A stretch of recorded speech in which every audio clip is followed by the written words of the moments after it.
Assalamualaikum warahmatullahi wabarakatuh. Waalaikumsalam. Alhamdulillahirrahmanirrahim. Wabihi nasta'in ala umuri dunya waddin wa ala alihi wa sahbihi ajma'in. Alhamdulillah, hari ini kita semua diberikan kesehatan, bisa berkumpul di ruangan guru dan sholat mubarakah ini. Kedua kalinya salawat dan salam kita aturkan kepada Nabi besar Muhammad sallallahu alaihi wasallam, yang mana selalu kita nantikan syafaatnya kelak di yaumil qiyamah. Baiklah Bapak Ibu sekalian, hari ini saya akan menyampaikan penyebaran pemahaman dan penerapan pengalaman budaya positif yang saya pelajari selama di modul 1. Nah, ini merupakan tugas modul 1.4, tugas terakhir dari modul 1, yaitu budaya positif. Konsep inti budaya positif. Nah, jadi di modul 1.4 ini khusus budaya positif, kami mempelajari tentang budaya positif itu. Di situ ada perubahan paradigma belajar, kemudian nilai-nilai kebajikan, motivasi perilaku manusia, keyakinan kelas, disiplin positif, kebutuhan dasar manusia, ada posisi kontrol guru, segitiga restitusi. Next, nah, pembelajaran dengan paradigma baru. Pembelajaran dengan paradigma baru, seperti yang kita ketahui, kita sekarang menuju ke profil pelajar Pancasila. Jadi pembelajaran dengan paradigma baru merupakan pembelajaran yang dirancang berdasarkan prinsip pembelajaran berdiferensiasi, sehingga para peserta didik dapat belajar sesuai dengan kebutuhannya berdasarkan tahap perkembangan sesuai teori psikolog modern untuk mewujudkan profil pelajar Pancasila. Jadi profil pelajar Pancasila seperti yang sudah kita ketahui itu ada 6 dimensi. Di paradigma baru kita mengharapkan siswa kita itu bernalar kritis, berkebinekaan global, beriman dan bertakwa, mandiri, kemudian kreatif. Selanjutnya, nah, miskonsepsi tentang teori kontrol. Jadi selama ini ilusi kita guru itu bisa mengontrol murid, guru mengontrol murid. Jadi kita berilusi bahwasanya kita sebagai guru itu bisa mengontrol murid. Sebenarnya kita itu tidak bisa mengontrol murid. Kita ya kita, murid ya murid. Jadi sebenarnya mereka itu ada kontrol sendiri. Jika seorang murid itu kita kasih nasihat, kemudian muridnya itu nurut, itu berarti dia lagi membuka diri untuk mendengarkan apa yang kita sampaikan, dan itu berdasarkan keinginan dia sendiri. Selanjutnya, miskonsepsi yang kedua, ilusi bahwa kritik dan membuat rasa bersalah mampu menguatkan karakter. Sering kita lakukan, nanti Bapak Ibu ya, kita menghadapi siswa dengan memberikan rasa bersalah. Pernah nggak Bapak Ibu melakukan itu? Di kelas misalnya, memberikan rasa bersalah terhadap anak, sehingga kita beranggapan apa yang kita lakukan anak itu menjadi patuh, nurut. Padahal sebenarnya apa yang kita lakukan itu membuat karakter anak menjadi rendah diri sebenarnya. Dia nanti bisa beranggapan apa yang saya lakukan sudah melakukan kesalahan seperti itu. Nah, miskonsepsi selanjutnya, ilusi bahwa orang dewasa berhak memaksa. Sering sekali kita melakukan itu karena kita merasa seorang guru, akhirnya kita memaksakan kehendak kita terhadap murid kita. Nah, sebenarnya yang benar itu adalah ilusi bahwa semua penguatan positif, efektif dan bermanfaat. Nih, ini satu kita misalnya memberikan perkataan yang baik, contoh yang baik, atau nasihat-nasihat yang baik, itu efektif menurut kita. A. Tapi sebenarnya kembali lagi ke siswa tersebut, ke anaknya. Kita tidak bisa memaksakan kehendak. Nah, ini mengubah paradigma stimulus respon ke pendekatan teori kontrol. Jadi di situ Bapak Ibu di samping sebelah kiri itu stimulus respon tentang dunia, samping kanan itu teori kontrol tentang dunia. Nah, realitasnya kebutuhan kita sama. Kita beranggapan bahwasanya kebutuhan kita itu sama. Peserta didik juga kita beranggapan kebutuhan peserta didik sama. Padahal sebenarnya realitasnya menurut teori kontrol itu kebutuhan kita itu berbeda. Peserta didik kita itu kebutuhannya juga berbeda. Kebutuhan belajarnya, kebutuhan 5 dasar kebutuhan manusia berbeda-beda ya. Nanti selanjutnya, semua orang melihat hal yang sama. Itu menurut teori stimulus respon. Sebenarnya teori kontrol, setiap orang memiliki gambaran berbeda. Kita melihat satu orang itu satu orang kita lihat itu akan berbeda pandangannya, nggak mungkin sama. Seperti yang kita lakukan terhadap siswa di kelas misalnya. Setiap guru berbeda cara memandangnya, setiap siswa juga berbeda. Kita tidak bisa menyamakan setiap anak. Kita mencoba mengubah orang agar berpandangan sama dengan kita. Sebenarnya menurut dunia, kita berusaha memahami pandangan orang lain tentang dunia. Jadi kita tidak bisa menyamakan. Perilaku buruk dilihat sebagai suatu kesalahan. Kita kan seperti itu selama ini. Kalau peserta didik melakukan kesalahan, melakukan perilaku yang tidak baik, kita langsung berucap bahwasanya itu merupakan kesalahan. Sebenarnya semua perilaku memiliki tujuan.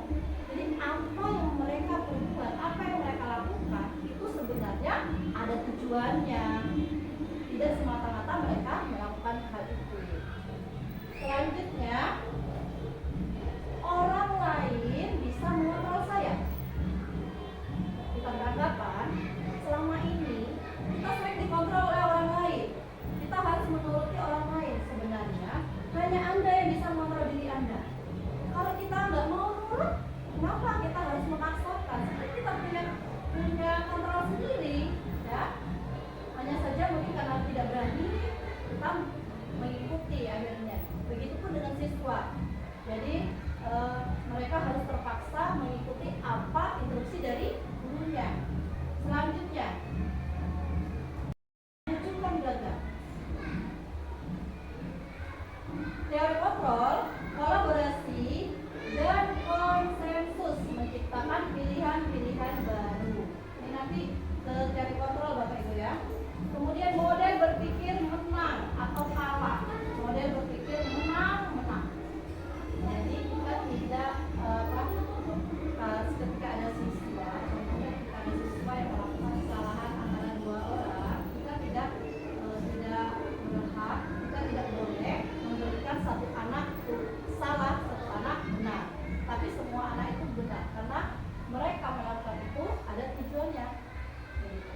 Selanjutnya, nah disiplin positif. Disiplin positif itu berasal dari kata disiplina, yang artinya belajar. Jadi belajar. Disiplin mengacu pada disiplin diri yang memiliki tanggung jawab terhadap apa yang dilakukannya berdasarkan nilai-nilai yang diyakini. Disiplin positif merupakan salah satu cara penerapan disiplin yang bertujuan untuk menumbuhkan kesadaran serta memberdayakan peserta didik. Penghargaan, reward, ancaman tanpa ada imbalan penghargaan atau reward, ancaman atau hukuman. Jadi mereka melakukan budaya positif tersebut tanpa mengharapkan imbalan atau tanpa ada rasa takut karena mendapatkan hukuman. Jadi mereka melakukan memang benar-benar dari hati mereka. Itu baru disebut budaya positif, disiplin positif.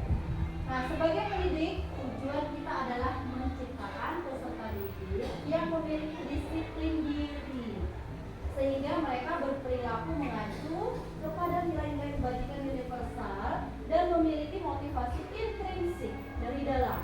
dalam perubahan perilaku ke arah yang lebih baik.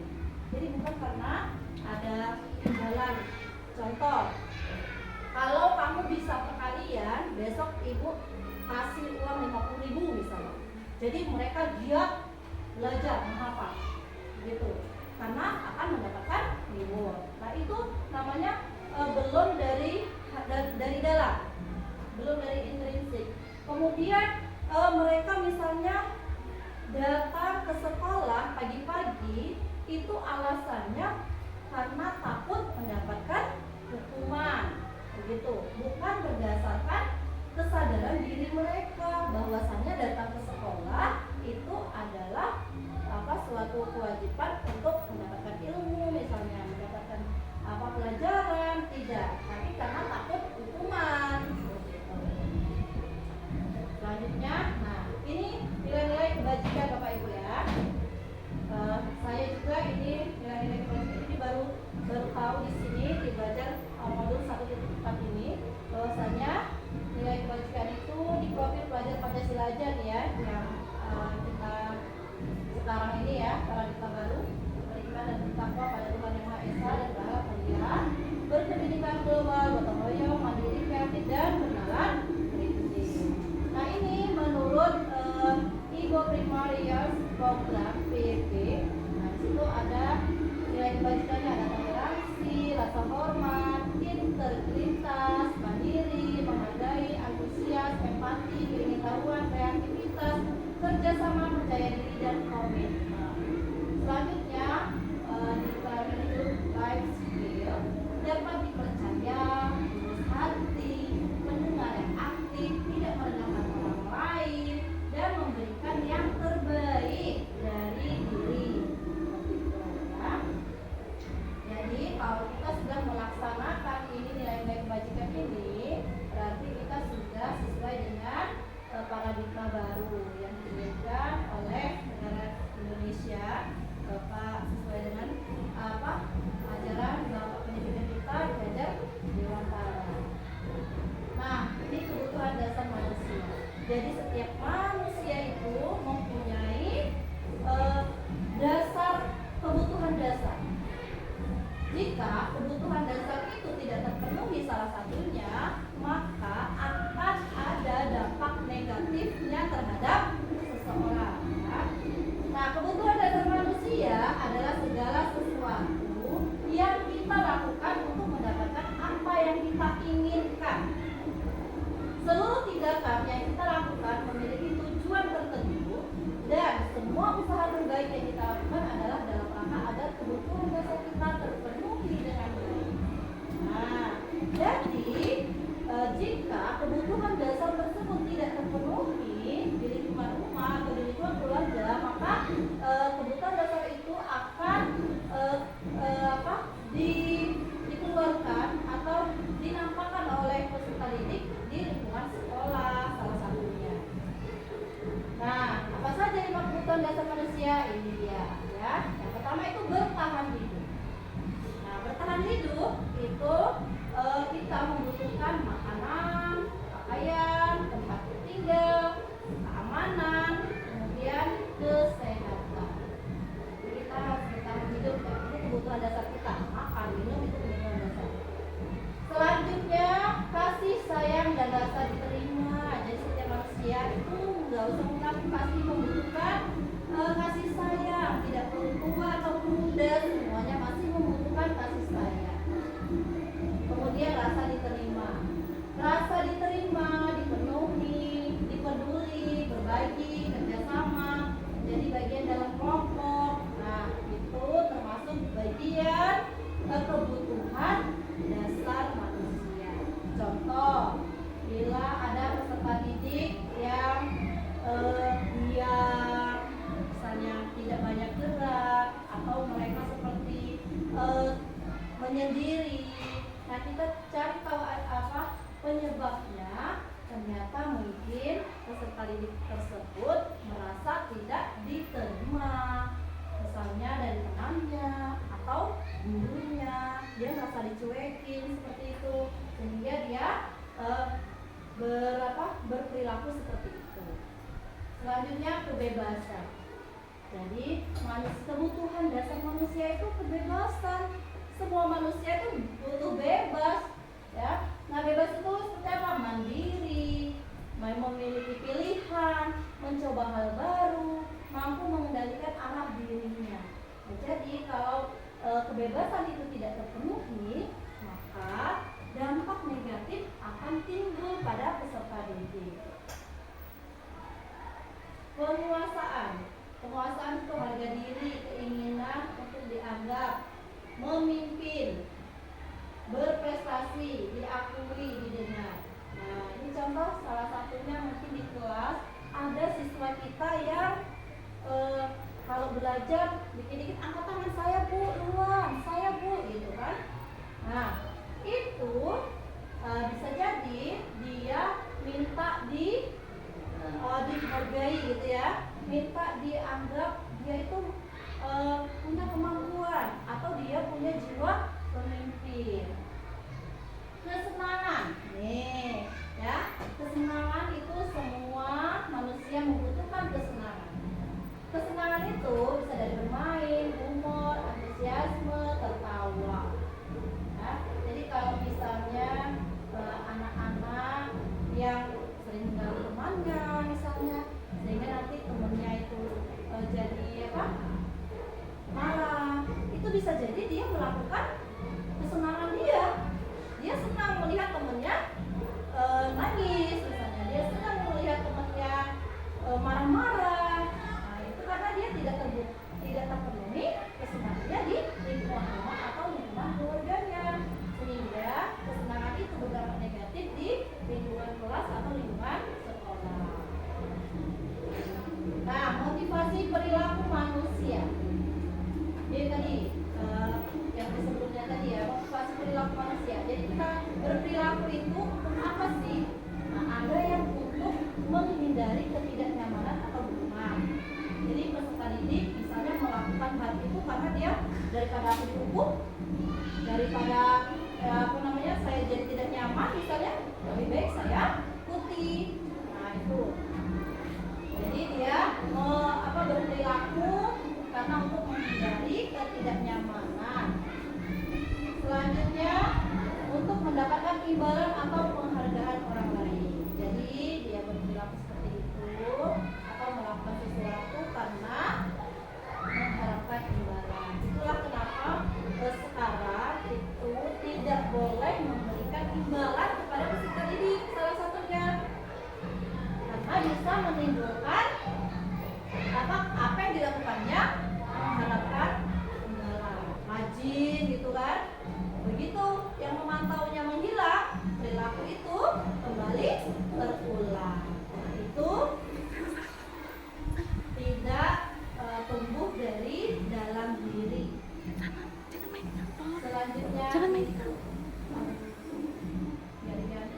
Selanjutnya hukuman. Nah, jenis hukuman. Hukuman itu biasanya tidak terencana atau tiba-tiba. Contoh, kita melihat peserta didik kita yang datang terlambat. Guru piketnya nggak nanya lagi. Misalnya, kenapa kamu datang terlambat? Silakan lari keliling lapangan 2 kali. Itu namanya hukuman. Dan itu tidak terencana. Tiba-tiba saja di pikiran kita mau nyuruh anak itu apa? Itu bentuk hukuman. Kemudian murid tidak tahu apa yang akan terjadi, tidak dilibatkan. Dia bertanya-tanya, kira-kira kalau aku terlambat ini, aku mau dikasih hukuman apa ya? Belum tahu peserta didiknya. Gitu. Selanjutnya bersifat satu arah. Hanya guru, siswa tidak terlibat di situ. Jadi cuma guru yang berperan. Itu kalau hukuman. Berupa hukuman fisik atau psikis. Ya, fisik itu bisa misalnya menyentuh tubuh, sedangkan psikis itu bisa dari perkataan. Sehingga perkataan kita itu melukai hatinya dan bisa diingatnya. Mungkin bahkan sampai mereka tidak sekolah lagi di situ, mereka ingat. Itu tidak baiknya kalau hukuman. Nah, selanjutnya yang kedua itu konsekuensi. Kalau konsekuensi itu sudah terencana, Bapak Ibu, sudah disepakati sesuai peraturan. Contoh, kalau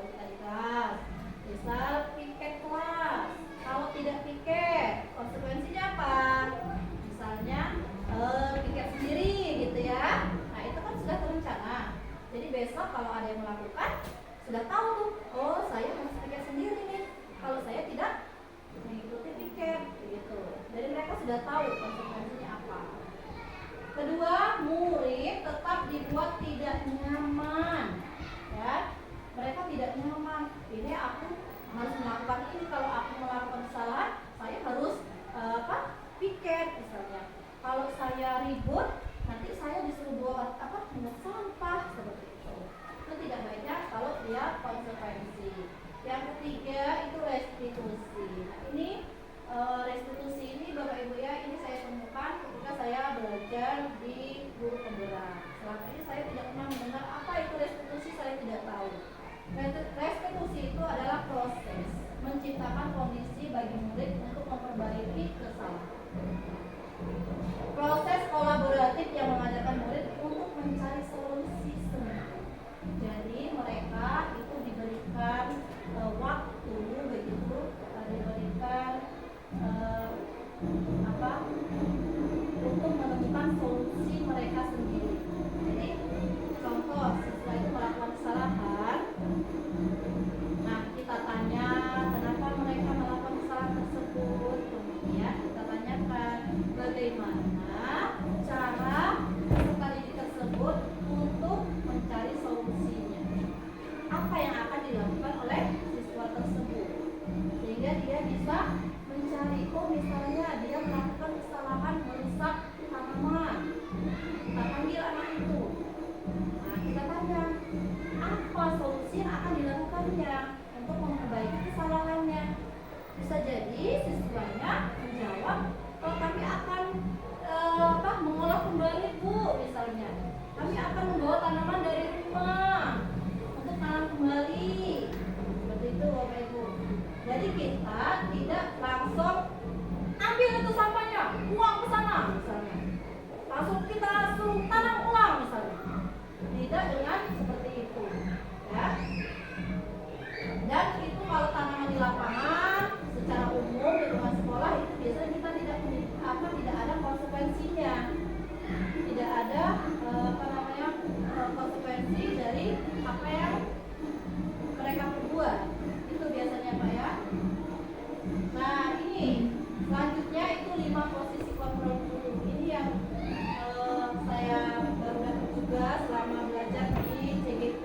Selama ini saya tidak tahu ini Pak, pelajaran ini untuk guru ya. Jadi saya baru dapatkan juga ini di CGP. Jadi 5 posisi kontrol guru itu yang pertama itu sebagai pengurus. Saya sengaja di sini tidak membuat video karena sudah sering kita nonton video. Saya rasa juga masih ingat ya video tentang kemarin. Di sini penghukum. Jadi kita tidak mendengarkan alasan apa yang mereka lakukan, tujuan mereka. Kita langsung pokoknya mereka melakukan kesalahan dan kita hukum, tidak peduli. Nah, selanjutnya membuat merasa bersalah. Membuat merasa bersalah ini Bapak Ibu lebih tidak baik dibandingkan penghukum. Karena dengan kita memberikan rasa bersalah terhadap peserta didik itu bisa membuat mereka menjadi rendah diri. Mereka akhirnya selalu merasa saya tidak baik, saya sudah melakukan kesalahan. Pokoknya itu lebih tidak baik, Bapak Ibu ya. Contoh, membuat rasa bersalah. Misalnya, mengapa kamu melakukan itu? Kalau kamu melakukan itu, nanti ibu dimarah kepala sekolah. Atau nanti orang tua kalian akan menjadi sedih di rumah. Nanti kalian membuat orang tua kalian merasa seperti itu tidak baik. Itu akan mereka ingatkan. Sebagai teman. Nah, sebagai teman kita bertindak sebagai teman. Jadi mengajak peserta didik itu misalnya kita sambil kayak kita kasih tahu tuh, tapi kita sambil guyonan. Jadi sehingga anak-anak merasa bapak guru itu kayak teman ya gitu ya. Selanjutnya pemantau. Pemantau itu kita sudah mengingatkan anak itu, kemudian kita nanti kalau dia melakukan kesalahan lagi kita ingatkan. Kemarin kan sudah dikasih tahu. Nah, itu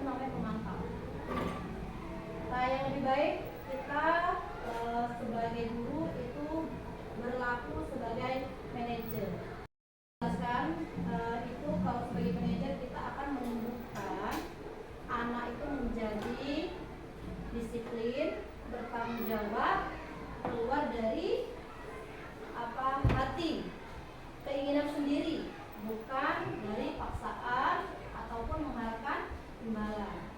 Jadi lebih baik kita itu bersikap sebagai manajer, posisi kontrol kita sebagai manajer. Itu saya lagi berusaha, cuman bertindak itu lebih susah dibandingkan dengan berbicara. Nah, ini contoh penerapan 5 posisi kontrol dulu. Ini ada kasus, kalau kemarin video, kalau ini cuma kalimat ya Bapak Ibu ya. Itu kasus siswa tidak memakai atribut lengkap saat upacara bendera. Ini sering dilakukan Bapak Ibu ya. Kita sebagai penghukum di situ hormat pada bendera selama 1 jam. Kita tidak melakukan itu, tapi kita dengan menyisihkan siswa tersebut keluar dari barisannya, itu kita sudah bertindak sebagai penghukum Bapak Ibu. Ya, selanjutnya membuat rasa bersalah. Itu kalimat rasa bersalah. Berapa kali ibu atau bapak harus memberitahu kamu selalu saja mengecewakan ibu bapak. Itu membuat mereka merasa bersalah. Aduh, saya sudah mengecewakan bapak ibu hari ini. Gitu. Selanjutnya sebagai teman. Kalau sebagai teman, ini ucapannya. Ayo dong, ikuti aturan sekolah. Tolong ibu atau bapak ya sekali ini. Ya sudah, nggak apa-apa. Lain kali jangan sampai berbuat seperti ini lagi ya. Itu kalau kita bertindak sebagai teman, kalimatnya enak, santai gitu ya. Tapi biasanya siswa sering sedikit menganggap enteng gitu ya. Selanjutnya kalau kita sebagai pemantau, kalau kita pemantau ini kalimat, kamu sudah melanggar peraturan sekolah, kamu tahu konsekuensinya. Nah, udah konsekuensinya. Setelah upacara kamu beli atribut ke koperasi dan jangan diulang-ulang. Jadi kira-kira dengan menyisihkan anak di luar barisan itu termasuk pemantau atau hukum? Itu. Nah, ini yang terakhir itu sebagai manajer. Kalau kita bertindak sebagai manajer, perkataannya seperti ini. Apakah kamu tahu kesalahanmu? Kita tanya, tahu nggak dia? Sadar nggak dia dengan kesalahannya? Ada kata. Kemudian kira-kira bagaimana kamu memperbaiki kesalahanmu? Ya, kita tanya dengan siswa tersebut. Kita tanya dia sendiri yang menemukan untuk memperbaiki kesalahannya. Ya, dia sendiri yang menjawab. Misalnya, saya harus melengkapi atribut saya bu. Misalnya, ya. Nah, gimana melengkapinya? Misalnya, saya harus beli di koperasi. Nah, 5 posisi kontrol. Apakah aku di sini Bapak Ibu? Saya akan bertanya sama Bapak Ibu, ya. Nah, saya ini di posisi kontrol mana ya? Yang pertama, kalimatnya, saya kecewa sekali dengan kamu. Kira-kira ini posisi kontrol apa loh? Kedua, pemberi rasa bersalah. Nah, selanjutnya, kamu tidak pernah benar melakukannya. Bahkan melakukannya. Kamu tidak pernah benar melakukannya. Itu kira-kira di posisi kontrol berapa? Kamu tidak pernah benar melakukannya. Hah? Iya, di posisi kontrol apa? Pemberi rasa bersalah? Bisa nggak? Tidak pernah. Atau di pemantau? Teman? Penghukum? Atau manajer? Apa caramu untuk menyelesaikan masalah ini? Di manajer. Ini kira-kira kita yang posisi mana ya? Ayolah, lakukan demi Bapak Ibu ya. Sebagai teman. Ya. Selanjutnya, kamu tidak pernah mendapat nilai jika tidak mengerjakan tugas. Sebagai apa nih? Konsekuensi ya. Nah, itu tadi Bapak Ibu. Kira-kira Bapak Ibu berada di posisi kontrol nomor berapa itu? Kalau saya jawab ditanya ini, saya semuanya Pak. Iya. Saya semuanya gitu Pak. Ketawa ini Bapak maksudnya. Iya, karena sebagai manajer itu kita harus benar-benar memahami peserta didik kita,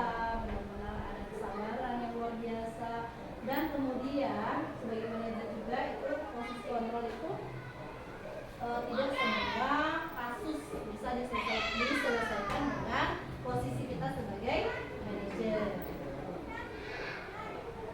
Gimana Bapak Ibu? Lanjut? Nah, keyakinan kelas. Sekarang kita tuh buat, kalau saya dulu sebelum CGMP itu buat keyakinan kelas itu nggak paham. Keyakinan kelas itu bagaimana seperti itu ya? Kenapa kita harus disuruh buat keyakinan kelas? Keyakinan kelas itu seperti apa? Gitu kan Bapak Ibu ya?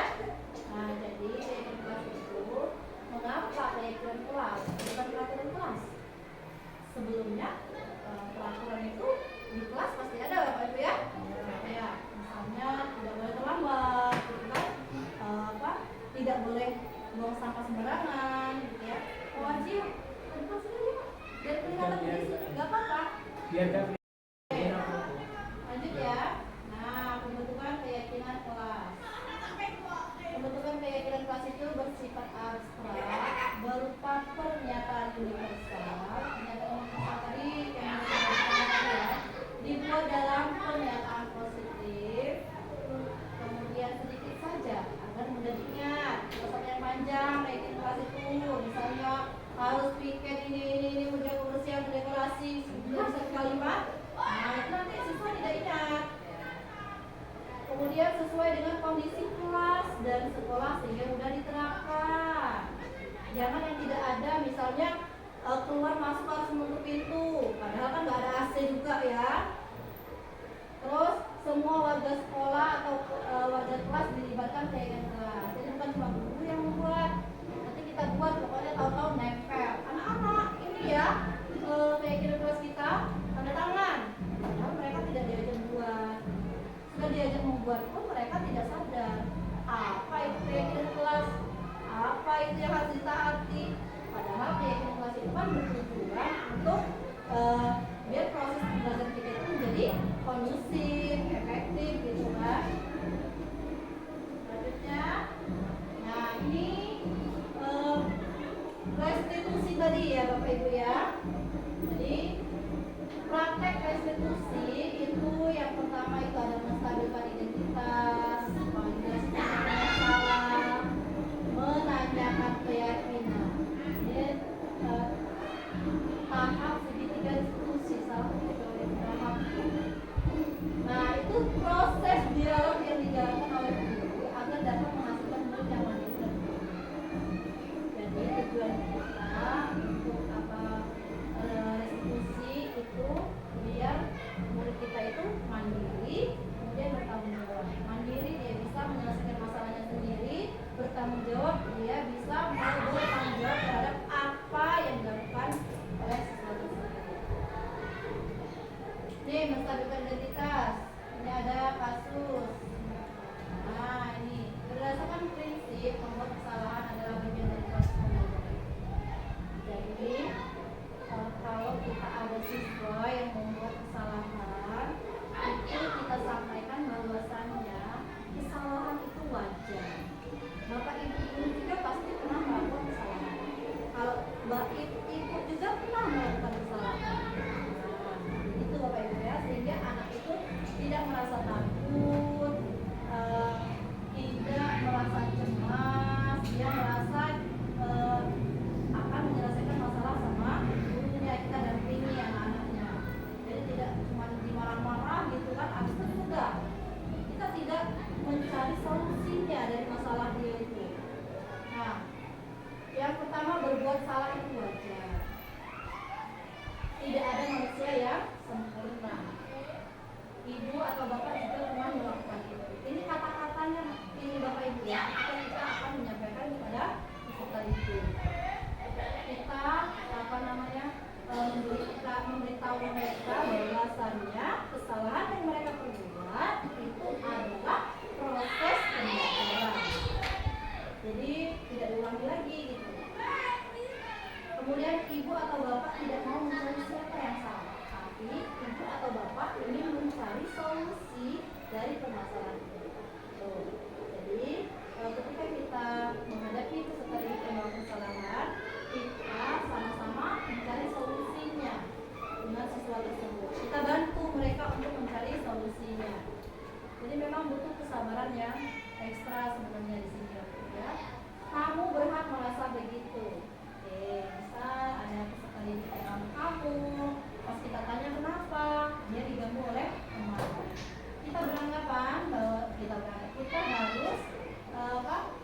memberitahu anak tersebut bahwasanya mereka itu berhak melakukan itu karena dia diganggu oleh temannya, ya. Jadi kita cari tahu kenapa dia melakukan itu, pasti ada jawabannya, dan kita jawab bahwasanya mereka berhak melakukan hal tersebut. Prinsip setiap perilaku berupaya memenuhi satu kebutuhan tertentu. Ini kebutuhan dasar manusia tadi ya.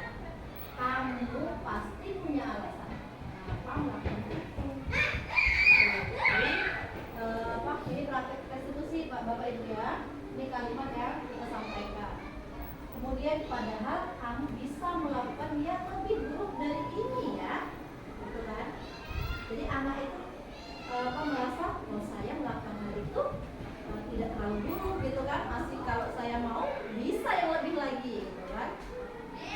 Kemudian kamu patut bangga karena telah melindungi sesuatu yang penting buatku. Misalnya anak yang berkata itu biasanya ada sesuatu yang mereka lindungi atau yang mereka inginkan sehingga terjadi perkara. Jadi kalimatnya seperti ini, kamu melakukannya karena mempertahankan sesuatu yang penting bagimu. Tapi tidak semua permasalahan itu bisa diselesaikan dengan restitusi ya. Masalah semuanya dilakukan restitusi berdasarkan prinsip teori kontrol. Dasarnya kita termotivasi secara intrinsik. Jadi ini bersama saya ya.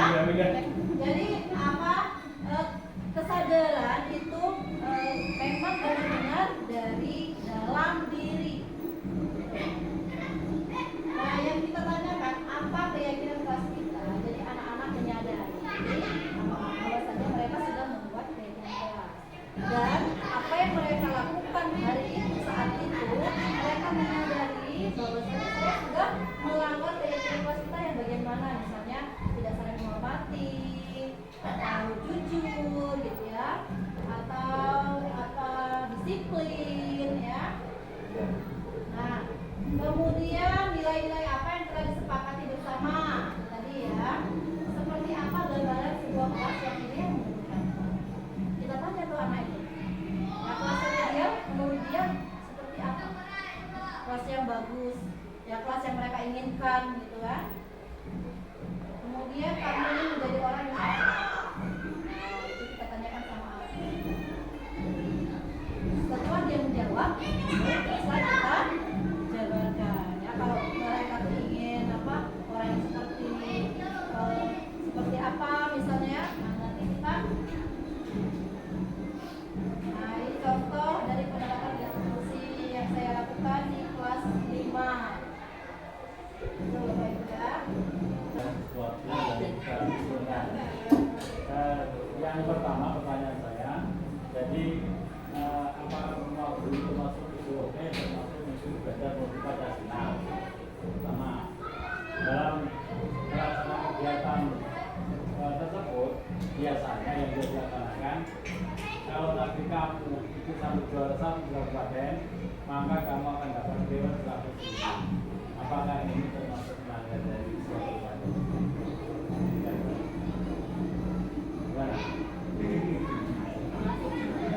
Itu reward Pak ya. Ya, jadi di sini Bapak yang pertama tadi Pak PJOK ya Pak ya. Ya.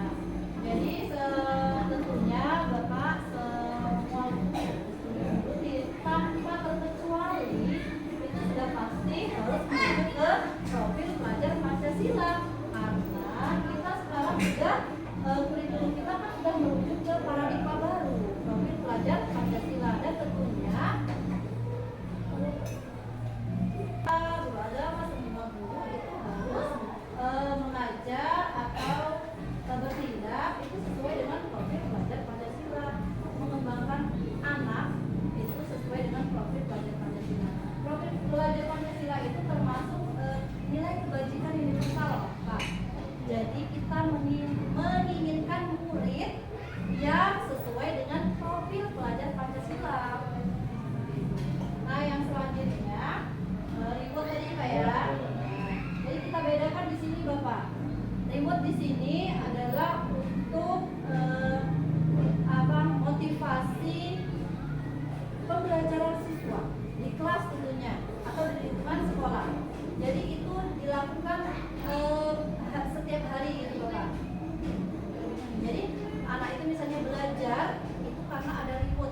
setiap setahun sekali atau satu semester naik pelajar?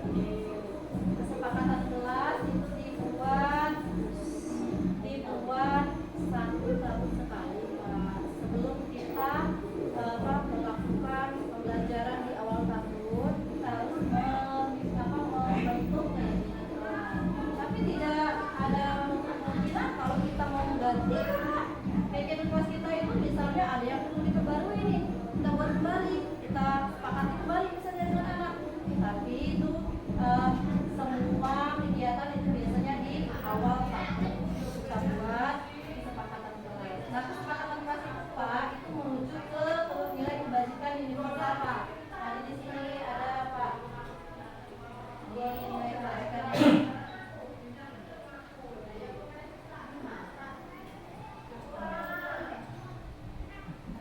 Nah, ini, Pak, jadi kita harus menuju ke sini nilai-nilai kebajikan. Kalau kita perhatikan belajar Pancasila, Pak, ya, di situ ada banyak kayak toleransi, rasa hormat. Contoh, misalnya kita ngajak anak buat kesepakatan kelas. Nah, ada anak tersebut misalnya kalimatnya seperti ini: tidak berbicara ketika guru mengajar. Nah, itu masih di peraturan kelas, belum berupa keyakinan kelas. Kita ubah ke kalimat positif. Kalau tidak berbicara ketika guru menjelaskan, itu kira-kira apa? Menjelaskan. Misalnya, Memperhatikan. enggak, kalimat positifnya kalimat itu kita ubah ke kalimat positif. Misalnya, saling menghormati, gitu. Saling menghormati itu kan saling menghormati atau menghargai, gitu. Nah, itu nilai kebajikannya. Kalau kata sekarang ini Iya. Ke nilai kebajikan universal. Jadi anak itu ingat, misalnya mereka melakukan kesalahan berbicara ketika guru mengajar, berarti saya sudah tidak menghormati guru. Gitu. Hendaknya keinginan kita seperti itu, Pak. Jadi keinginan kita, anak itu benar-benar menyadari ketika mereka melakukan hal yang tidak baik, mereka menyadari bahwasanya saya sudah melanggar keyakinan kelas. Itu. Contoh disiplin. Itu apa? Jadi keyakinan kelas kita bentuk ke kalimat positif, misal tidak boleh membuang sampah. Itu masih peraturan, Pak. Peraturan kelas tidak boleh membuang sampah. Nah, kita ubah ke kalimat positif. Apa kira-kira? Jagalah kebersihan, bisa. Nah, itu apa nilai kebajikannya apa kalau jagalah kebersihan? Biar bersih terus. Kita melakukan apa? Hemat. Gotong royong misalnya, kan membersihkan sampah misalnya. Apalagi?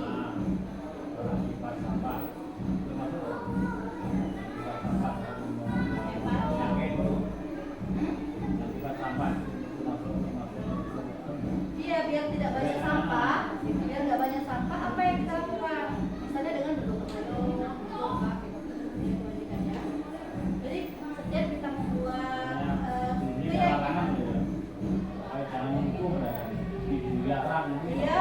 iya, jadi kalimat dilarang, bukan keyakinan kelas. Nggak boleh seperti itu. Itu masih peraturan kelas. Nah, peraturan kelas itu kita bentuk ke ikuti pengimbasan yang sudah mendengarkan pengimbasan dari saya tentang budaya positif. Semoga bermanfaat. Saya akhiri bila taufiq wal hidayah. Assalamualaikum warahmatullahi wabarakatuh.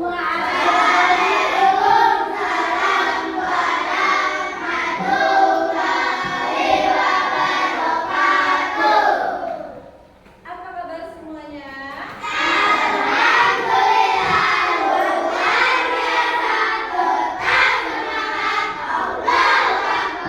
Alhamdulillah, anak-anakku sekalian, semoga sehat. Hari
jangan yang di bagian ini ya.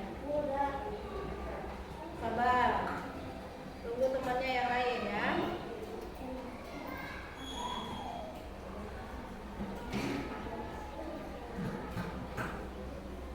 Yang lengketnya jangan ditulis ya, nanti menempel.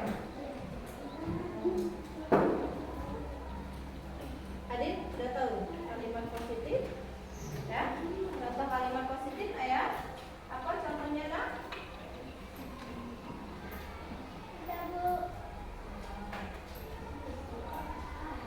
Bagian lengketnya di belakang ya.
menghormati, apa lagi? Toleransi, komitmen, ya. Nah, ya sopan, santun, ya. Nah, lanjutnya ini. Mematuhi keyakinan kelas. Kalau kita mematuhi keyakinan kelas, nilai kebajikannya apa ya? Kalau kita patuh dengan aturan, dengan apa kira-kira? Hah? Iya, bisa disiplin. Pintar semua anak kelas 5. Disiplin, satu lagi, satu. Nggak boleh sama ya antara 5 ini ya. Melaksanakan piket. Kalau melaksanakan piket, kalau kita melaksanakan piket, apa? Mandiri. Kalau melaksanakan piket, Kewajiban kelas. nah, kalau kita selalu melaksanakan piket tanpa ada Mandiri. bisa melaksanakan piket secara mandiri. Oke. Belajar dengan tertib. Komitmen, ya, bisa komitmen, ya. Membuang sampah pada tempatnya. Kewajiban. Ya. Mandiri. Sudah ada. Wajib. Sudah. Apa? Harus. Bertanggung jawab. Ya. Bisa bertanggung jawab. Menjaga kebersihan. Menjaga kebersihan. Kewajiban. Hah? Selain itu, apa? Oh ya, selalu jujur. Selalu jujur berarti jujur. Kalau menjaga kebersihan, apa? Selain kebersihannya, kalau kita menjaga kebersihan, juga apa? Selalu menjaga kebersihan. Bertanggung jawab, sudah mandiri, sudah selain itu apa lagi? Hah? Kewajiban. Kewajiban. Selalu jujur, melaksanakan piket, dan mandiri, menjaga kebersihan. Apa kira-kira ya? Saling menghargai. Apa namanya, menjaga kesehatan, ya? Ya. Ya nggak sih? Kewajiban kelas. Menjaga kesehatan.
Baik, alhamdulillah. Rizky, kamu tahu kenapa ibu panggil ke sini? Iya, Bu. Tahu. Oke. Rizky kenapa sih sengaja masuk sekolah? Sakit. Rizky sakit. Sudah berobat? Sudah. Sudah. Oh. Siapa sih yang ngurus Rizky di rumah? Ayah. Ayah. Tahu sarapan? Sarapan lagi. Sarapan pagi. Mau makan siang di mana? Jarang-jarang makan siang. Aduh, bisa jadi Rizky sedang sakit itu karena tidak makan. Ya? Rizky tahu nggak? Keyakinan kelas kita apa? Tahu. Keyakinan apa?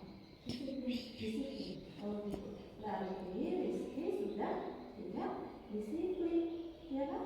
Nah, kira-kira apa sih yang akan Rizky lakukan untuk memperbaiki kesalahan Rizky? Biar tidak sakit lagi, biar terus bisa masuk sekolah. Makan dan minum vitamin. Oke, berarti Rizky harus rajin makan dan minum vitamin biar badannya tetap sehat, bisa masuk sekolah. Oke, kapan Rizky mau mulai melakukan itu? Besok. Baiklah Rizky, jam besok ya. Siang ini makan ya orang rumah. Iya. Jadi kalau Rizky makan, minum vitamin, ya berusaha untuk sehat, bisa terus sekolah. Ya kan? Kalau kita sehat, bisa sekolah terus. Kalau sakit, Nggak bisa. satu lagi, ibu dengar dari teman-temannya, kalau Rizky itu izin sakit, tapi Rizky jalan-jalan pakai motor, benar tidak? Ya. Nah, artinya Rizky sudah melanggar keyakinan kelas. Kira-kira keyakinan kelas apa yang Rizky langgar? Disiplin juga? Iya. Iya, disiplin sama jujur Rizky ya. Jadi kalau misalnya alasan Rizky itu tidak sekolah karena sakit, ternyata Rizky main di luar, artinya Rizky sudah melanggar keyakinan kelas. Rizky sudah tidak jujur. Apa yang akan Rizky lakukan? Minta maaf. Sama siapa? Sama guru. Baiklah Rizky, ibu tahu ya, sebagai manusia biasa kita itu pasti pernah melakukan kesalahan. Rizky ya? Iya. Nah, gimana Rizky mau perbaikinya? Minta maaf sama ibu guru dan tidak mengulangi kesalahannya lagi. Kapan Rizky mau memulainya? Nanti. Ya, mulai nanti besok rajin makan ya, dan minum vitamin, rajin sekolah. Ya Rizky? Sepakat? Sepakat ya. Oke Rizky, terima kasih ya.